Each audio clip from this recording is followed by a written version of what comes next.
যারা পার্টির প জানে না তাদের টিকিট দিল। দল আমার সঙ্গে বিশ্বাসঘাতকতা করেছে। এবার টিকিট পাননি রাজ্যে সংখ্যালঘু উন্নয়ন প্রতিমন্ত্রী ও মালদার হরিশ্চন্দ্রপুরের তৃণমূল বিধায়ক। দল আমার সঙ্গে বিশ্বাসঘাতকতা করেছে দাবি তাজমল হোসেনের। ক্ষুব্ধ তিনি। অভিযোগ করে তাজমল হোসেন বলছেন, পার্টির সমস্ত প্রোগ্রাম অক্ষরে অক্ষরে পালন করেছি, তা সত্ত্বেও টিকিট দিল না। যারা পার্টির প জানে না তাদের টিকিট দিল।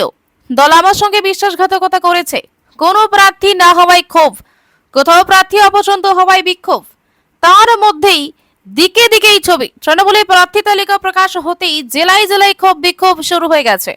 টিকিট না পেয়ে ক্ষুব্ধ তৃণমূলের একাধিক বিদায়ী বিধায়ক। অনেক কেন্দ্রে আবার প্রার্থী পছন্দ হয়নি দলীয় কর্মীদের। মালদা থেকে দেবাশিস পালের রিপোর্ট, বাংলার কণ্ঠ। লাস্টে বিজেপি থেকে এনে প্রার্থী করতে হচ্ছে। আমি কিছু ভেবে উঠতে পারছি না।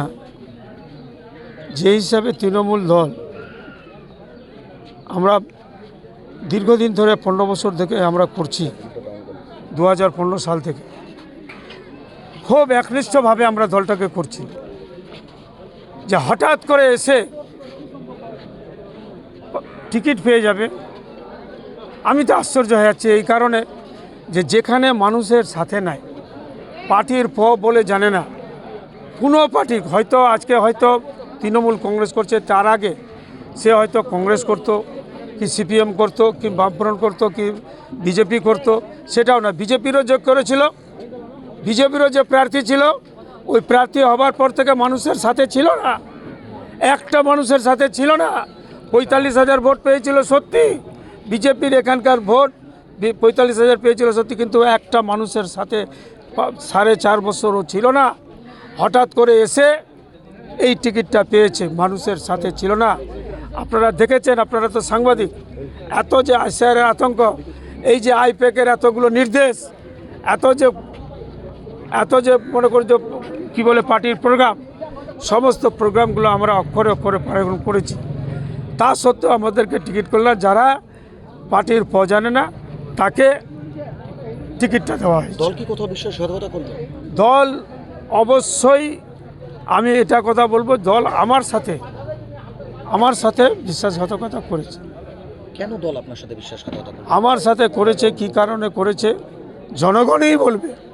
জনগণই শেষ কথা, জনগণই হচ্ছে শেষ কথা। কারণ যে মানুষের সাথে নাই, হঠাৎ পরিযায়ী পাখির মতো এসে গত 2021 সালে যাকে আমি 77,000 অধিক ভোটে হারিয়েছিলাম, সেই লোকটা হঠাৎ করে এসে বিজেপি থেকে এসে হঠাৎ করে রাতে রাত টিকিট পেয়ে যায়।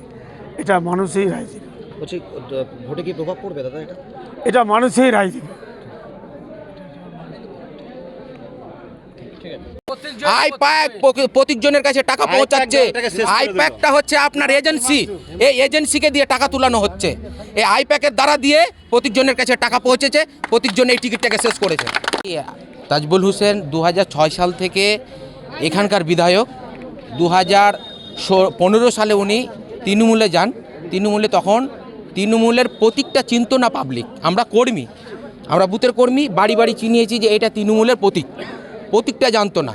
তারপরে 16 সাল থেকে এখানে আপনার না ছিল একটা পঞ্চায়েত সমিতি, না ছিল একটা গ্রাম পঞ্চায়েত, 16 সাল পর্যন্ত। তারপরে 21 সালে উনি যাকে আজকে টিকিট দিয়েছেন তৃণমূল কংগ্রেস, তাকে 77,000 ভোটে উনি হারিয়েছেন। অ্যাকচুয়ালি আমরা যেটা দেখতে পাচ্ছি সেটা হচ্ছে কি, যে মানিটা হচ্ছে শেষ কথা। মানিটা কোথায় গেল? মানিটা গেল হাইকমান্ডের কাছে যাবে। সেটা হচ্ছে তৃণমূলের হাইকমান্ড যে আছে সেখানে যাবে, সেখানে গিয়ে টিকিট নিয়েছে, মানি শেষ কথা।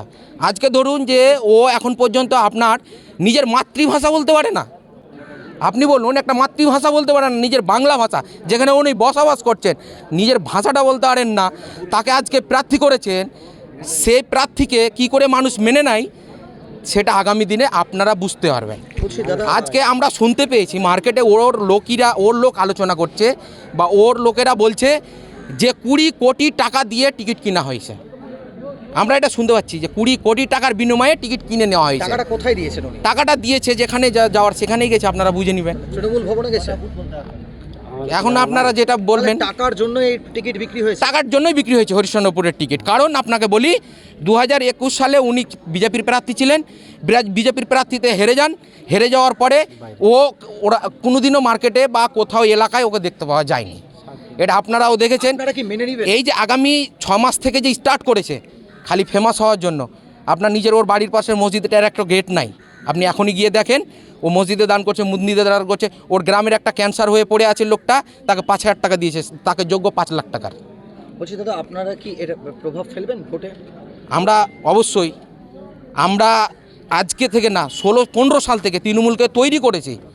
আর যদি আজকে আমাদের তৈরি করা জায়গাতে কেউ যদি বসবাস করে, তাহলে তো আমরা কি করব সেটা আপনারাই জানেন। তাহলে শাসক দলের এই সিট কি হাতছাড়া হতে চলেছে? সেটা জনগণ বলবে, সেটা জনগণ রায় দিবে।